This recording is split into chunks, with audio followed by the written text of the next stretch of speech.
Good morning, traders from whichever side of the country world you're watching me from. Welcome to today's morning market call. My name is Ian Joseph, market analyst at HFM. Quick disclaimer before we do begin: the information herein is only meant for educational and informative purposes only. None of it should be construed as investment advice. Trading the financial markets do carry a degree of risk, but do not worry, I'm here to help you look at the markets the right way. It is a jump-packed week, but we are anticipating on week 9 of 2026. And in this morning market call, we are going to look at what do the tariffs mean?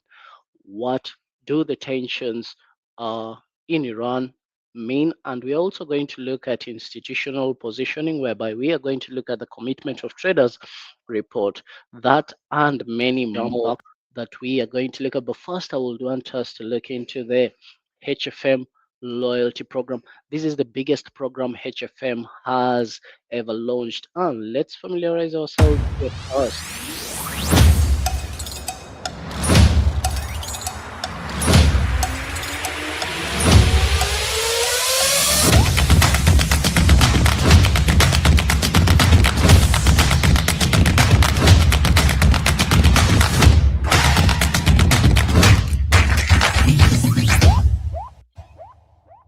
Let's look at the loyalty program.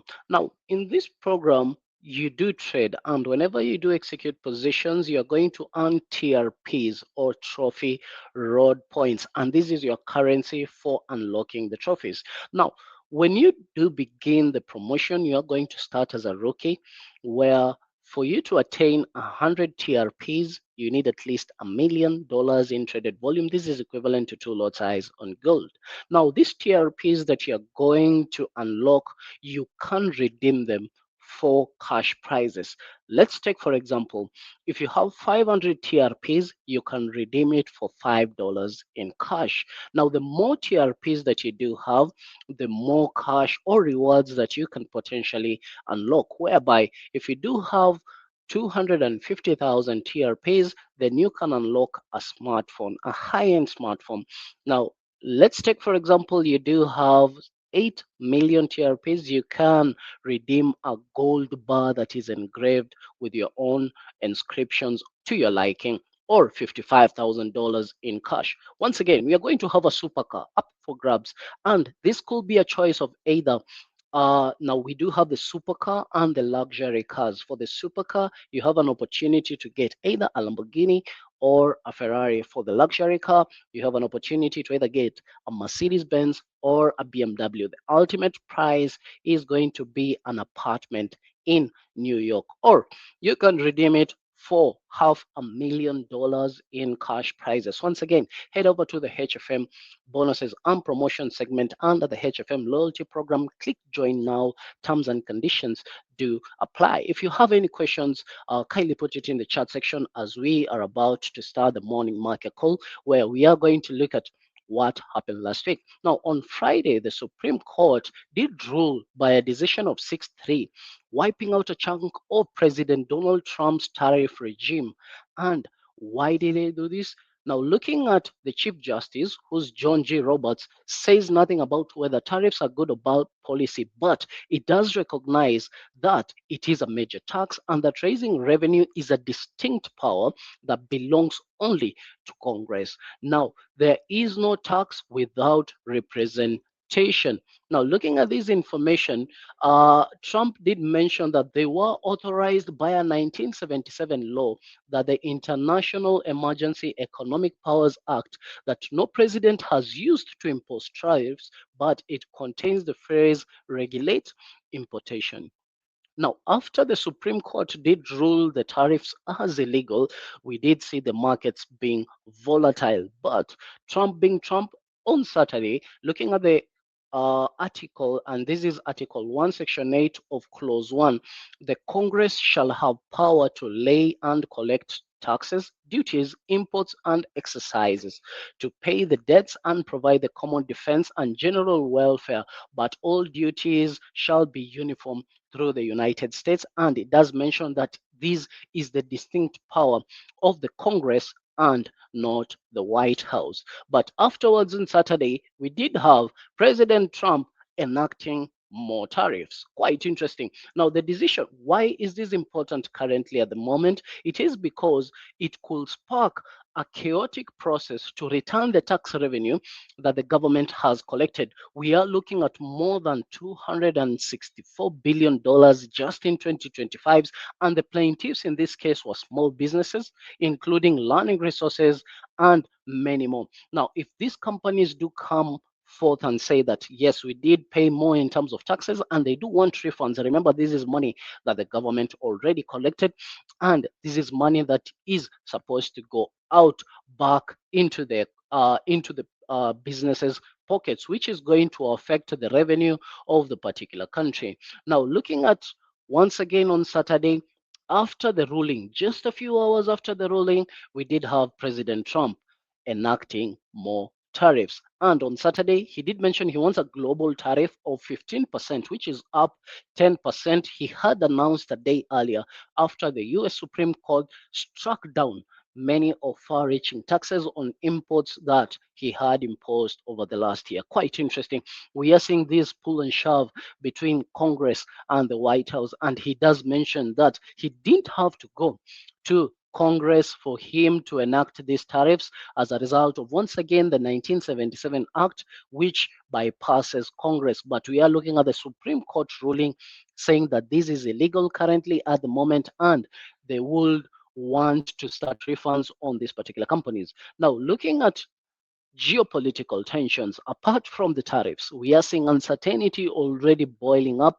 And Trump last week did give Iran a 15-day ultimatum as tensions did rise. We are seeing more military equipment personnel heading over to Iran. And if we can just reflect what happened last year on June 2025, which was a 12-day war, whereby we did see the United States in support with Israel targeting military bases in Iran. Now, they did mention after the strikes that it was successful, whereby they did target the uranium enriching plants in Tehran, but speculations have it that Tehran is still ongoing with the nuclear enrichment program. Quite interesting, and this is the main topic of debate.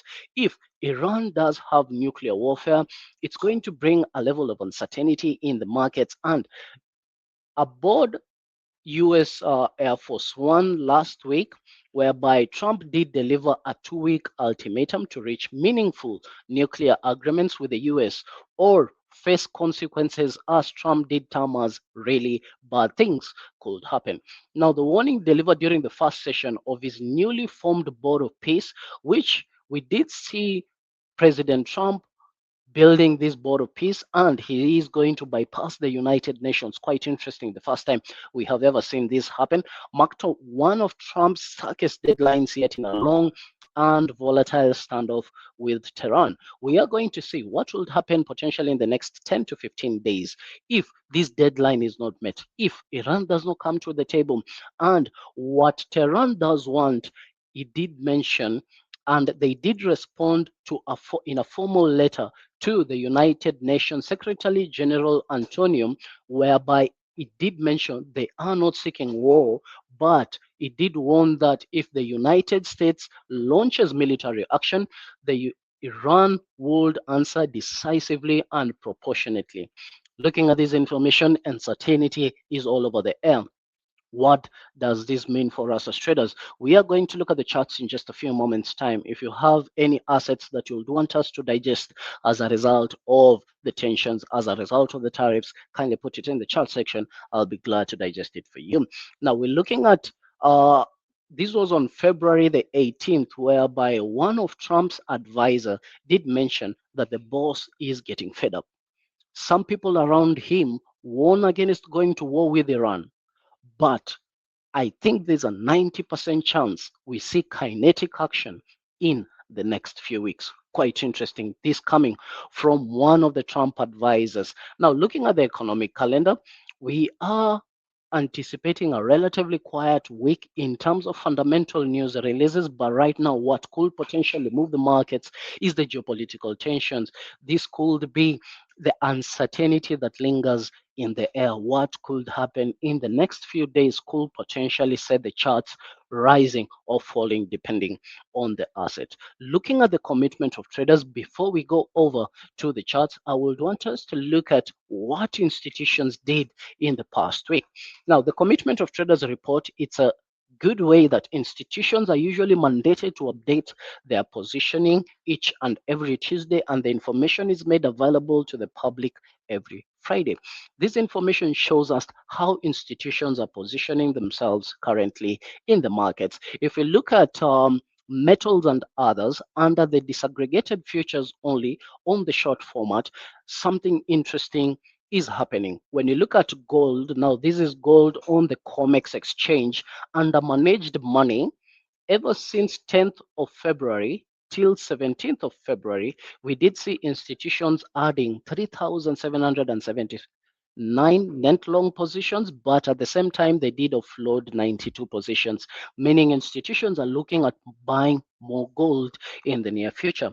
When you look at silver prices, under managed money, similar instance ever since 10th of February till 17th of February, institutions did add did offload more than 1,500 net short positions, meaning that if institutions were shorting the markets, they are covering up their short positions, meaning silver prices could rally to the upper side in the near future. If you look at what currencies are doing currently at the moment, starting with the Canadian dollar, last week from 10th of February till 17th of February, we did see institutions adding 6,396 net long positions, but they did offload 5,000 net short positions, meaning institutions are favoring at buying more Canadian dollar.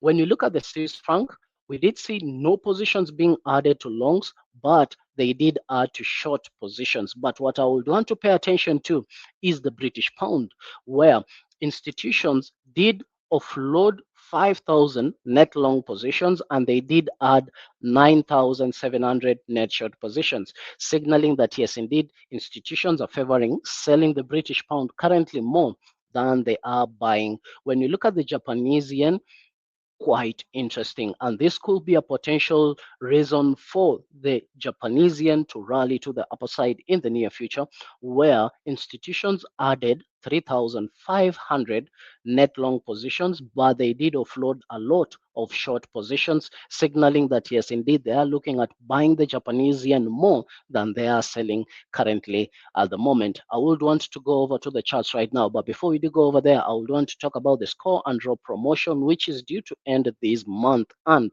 500 net long positions.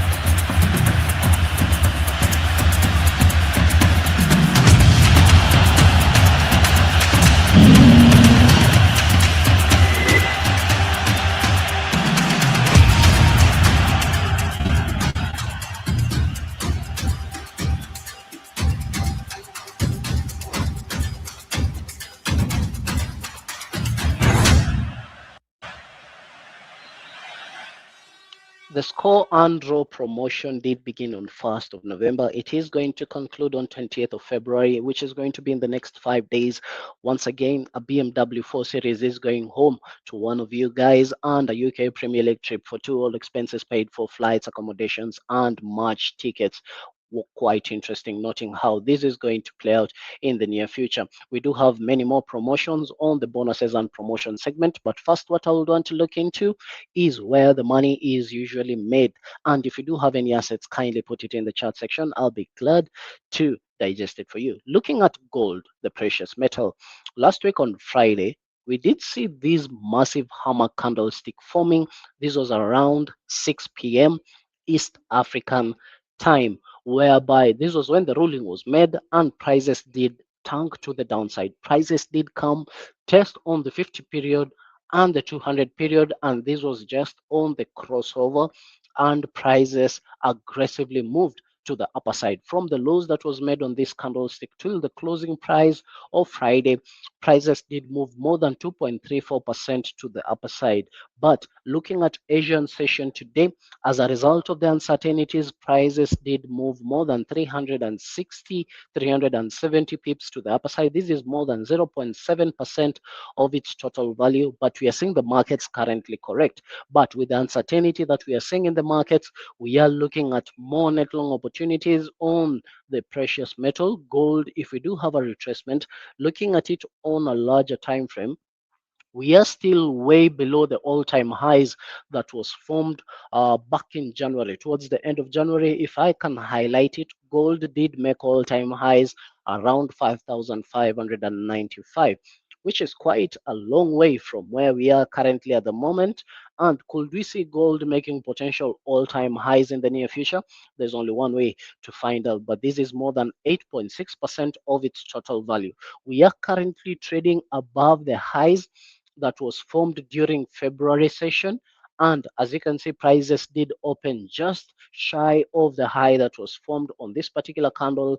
And this was back on 11th of February. If we do have today's candlestick closing well above this range, it will mean that yes, indeed, buyers are really in the market pushing prices further to the upper side. I would want to consider looking at a retest around 5,100, which is a psychological level. If you do have bullish candlestick patterns printing around the moment, sorry, and prices are well above the 50 and the 200 period moving average, I will consider looking at more net long opportunities further to the upper side. But on the other hand, we have to look at both sides of the coin.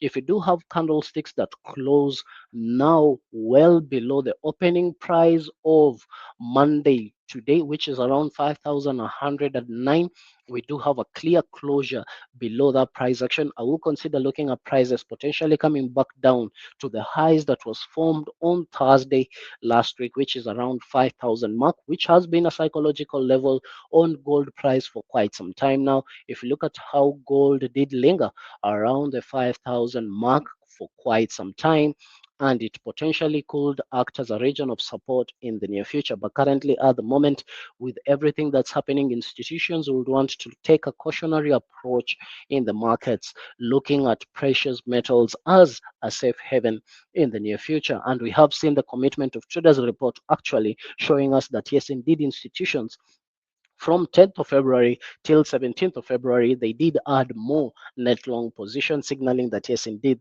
the markets could be bullish on the yellow metal currently at the moment. Looking at silver, on the other hand, we didn't have a lot of net long positions on the commitment of traders, but we did see a lot of offloading on short positions, meaning that if institutions were selling the markets, they are now covering up their short positions, which usually means the prices could retrace in the near future. As a result, we did see prices rallying on the silver metal. If we do look at it on a higher time frame, yes, we are way below the all-time highs that was formed on silver, which was around $120 an ounce, 121.846 to be exact.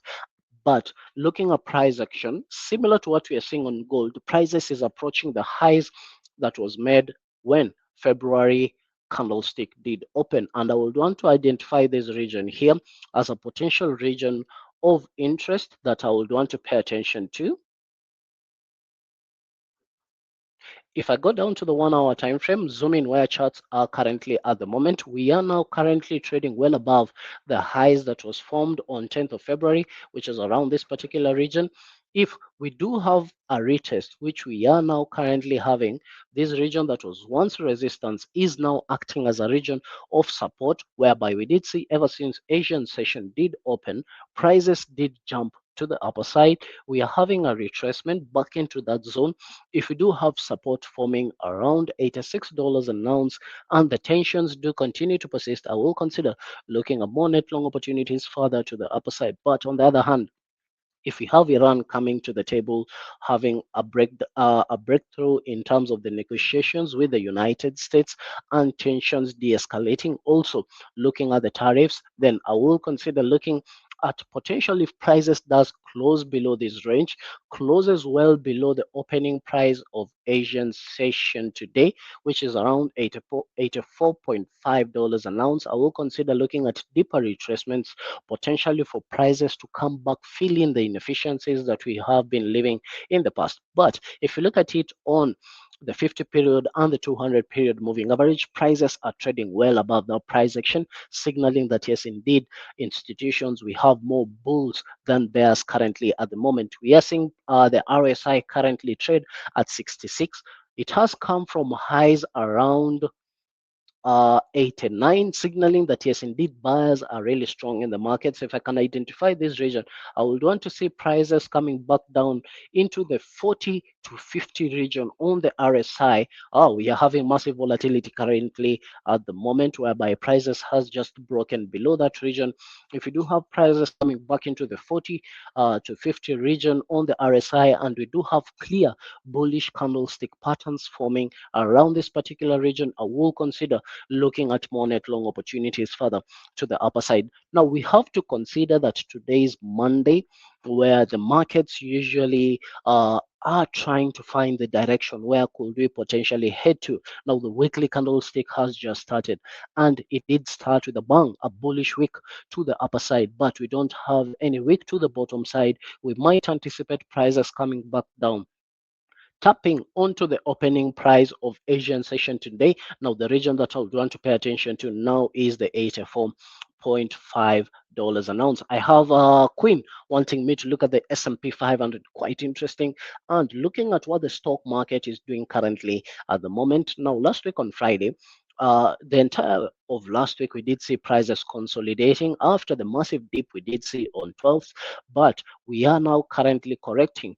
When the US Supreme Court did make the ruling, we did see prices of the stock market move to the upper side as a result, where institutions now would want to look at safer assets that they could position themselves into. We did find support where prices did come, make a low around 6,833, which did close above the lows that was made on Thursday. Prices did close just shy above the highs that was made on Wednesday, but during Asian session today, we did see the markets rally to the downside. But looking at the price action here, you can see how we had momentum candles during the first 2 hours of Asian session, but towards the end of Asian session, London session, towards the start of London session, we are now seeing buyers coming into the markets. If at all we do close above 6,913, I will consider looking at more net long opportunities further to the upper side. And the region that I would want to target is the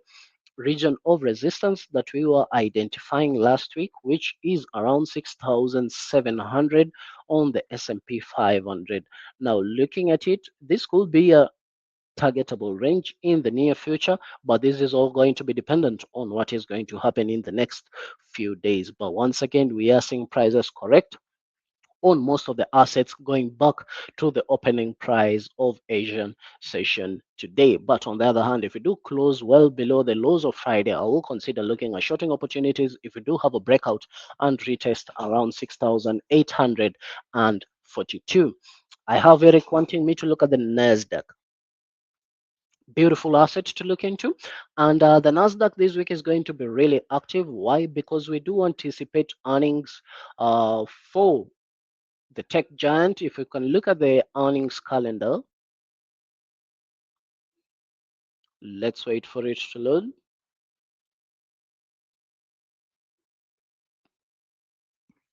Looking at the earnings calendar, we do anticipate earnings from HP, which is going to come out on the 24th, which is tomorrow. We are also going to have eBay releasing its earnings on the 25th. The 25th is going to be a really active day in the stock markets, whereby we do anticipate Monster also releasing its earnings, but the elephant in the room is going to be Nvidia releasing its earnings after the market does close on.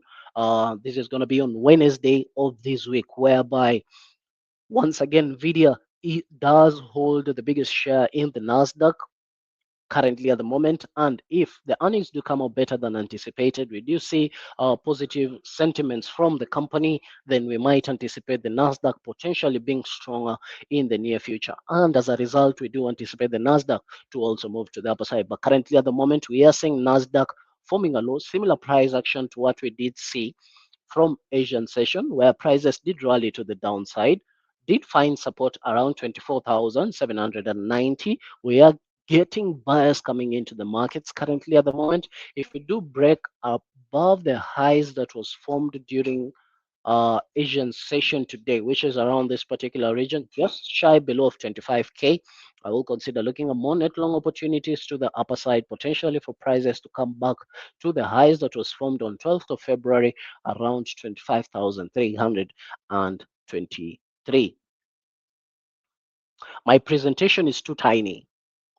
We'll find a way to adjust that. Don't worry about it. Okay. Noted, Limo. I do have Tupac wanting me to look at USD JPY. Quite interesting. The dollar against the Japanese yen. Now, looking at USD JPY, reflecting back on the commitment of traders, where institutions have come from to understand where we could be potentially heading to, we did see institutions offload a lot of short positions, meaning if institutions are selling the markets, they are now covering up their short positions and they are adding into more net long positions, meaning institutions are looking at the Japanese yen potentially strengthening in the near future. Why? Because we do anticipate Bank of Japan to increase interest rates later on this year. Potentially, it's going to be either end of Q2 or early Q3. Now, at the same time, we do anticipate the Fed Reserve to have at least two interest rate cuts this year. Potentially, there are going to be 25 basis points cuts each. As a result of the minutes that we did receive last week, two members did vote for cutting interest rates in the near future, signaling that yes, indeed, if the dollar if the Fed Reserve does cut interest rates and Japan does increase interest rates, then it would mean that the Japanese yen could be stronger in the near future compared to the United States dollar. Now, looking at USD JPY on a higher time frame, if you look at it historically, every time prices approaches the 160 mark, we usually have sharp selling. The first time this did happen was around this particular region, late 2024, whereby prices did move aggressively to the upper side. From the highs to the lows, it did move more than 13% in less than 47 trading days. Now, we did have similar price action printing out last year. Uh, Early last year, whereby prices did approach the 160 mark, if I can just identify this zone, which was also a January, prices did sharply sell to the downside. And this in less than 73 days, prices did move more than 11% to the downside. Now, we did have similar price action printing out where prices did approach the 160 mark. And after Bank of Japan Governor Ueda did release a speech, we did have massive sell-off, and this could be a potential intervention of Bank of Japan. Now, usually they don't mention when they're going to intervene. The markets just receive that information, and as a result, we did have now a change of character whereby prices was making higher highs, higher lows, higher highs, higher lows. We did see how prices bouncing on the 50 period moving average, but afterwards we did see a candle closure closing below the 50 period moving average. Prices did come back from a high, but this high failed to break the most recent high. We are now having a support forming around 152.270 in the near future. If we do break this region, that is support currently at the moment, and could potentially act as a resistance in the near future. We would want to pay attention to how institutions are going to position themselves and also the tensions. Once again, if there is a lot of tensions in the United States, investors, traders would want to look onto safer havens in the near future. Which brings me to an asset that I would want, a pair that I would want to look into, which is the dollar index. Now, looking at the dollar index, we did have a bit of correction, but with the tensions that has been happening, we did see prices gap to the downside earlier on today during Asian session. Looking at it from the closing price of Friday till the opening price of today, the dollar index did gap down 0.36% to the downside, signaling that yes, indeed, the dollar is losing value against a basket of six currencies currently at the moment. If we do have a crossover, then this could potentially signal that yes, indeed, the dollar is weakening, and we could look at more net long positions on safer havens, which potentially include the Swiss franc. If you can look at also the USD CHF did move down today during Asian session. Looking at the Japanese yen, the dollar against the Japanese yen also could potentially be seen as a safer haven. Looking at GBP USD also, we have been seeing it rally to the upper side. Now, GBP USD, let's look at why GBP USD. In the past few trading days, we have seen institutions adding more net short positions, signaling that yes, indeed, institutions were selling a lot of the British pound. The data did come out negative last week in terms of GDP, employment, and so on. And as a result, we did see prices trading well below the 50 period and the 200 period moving average. But on Friday, after the news came out in terms of the Supreme Court ruling the tariffs as illegal, and the tensions escalating, we did see prices now close above the 50 period moving average. We are still having the 200 trade well below price action, but if we do have a crossover in the near future, looking at price action, how we had a massive move to the upper side. This candlestick is now trading above a region that we were looking at last week. Quite interesting, whereby this was a region of support that was broken, has been resistance, but now the resistance has been broken to the upper side, now is acting as support. If we do break and close above the highs that was formed during Asian session today at 1.35327, I will consider looking at more net long opportunities further to the upper side if at all we do have clear bullish candlestick patterns forming around that particular region. I have Washira wanting me to look at Euro USD. Now the euro against the dollar last week, massive momentum to the downside, signaling ever since 16th of February, prices did open here. If you can just put it into perspective, huh?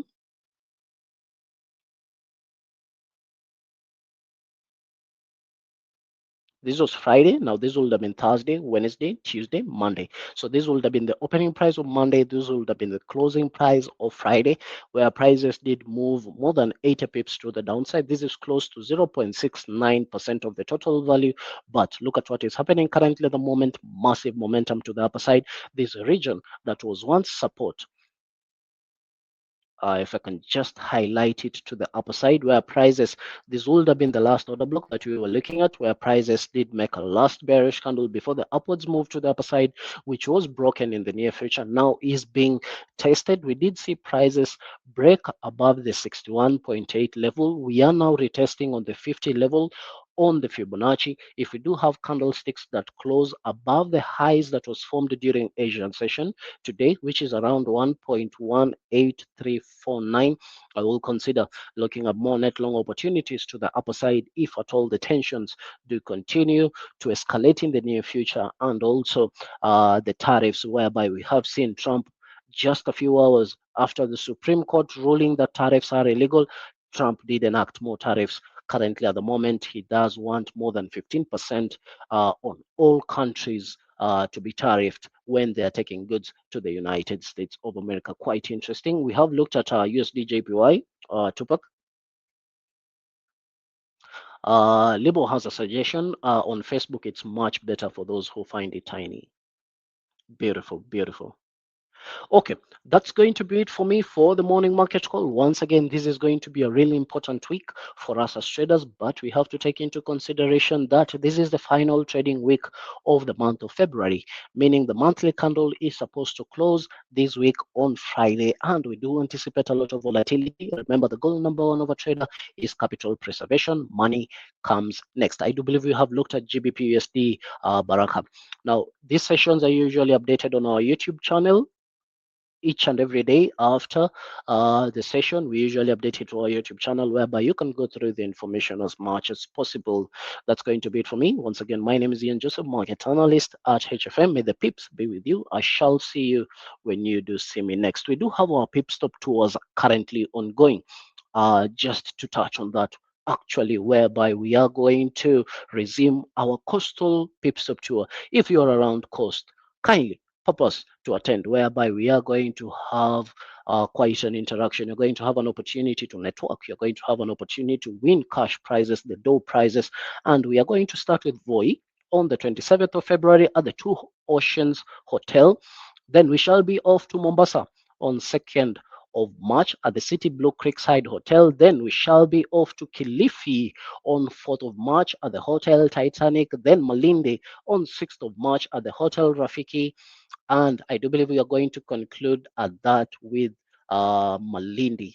That being said, once again, have a blessed trading week. May the pips be with you.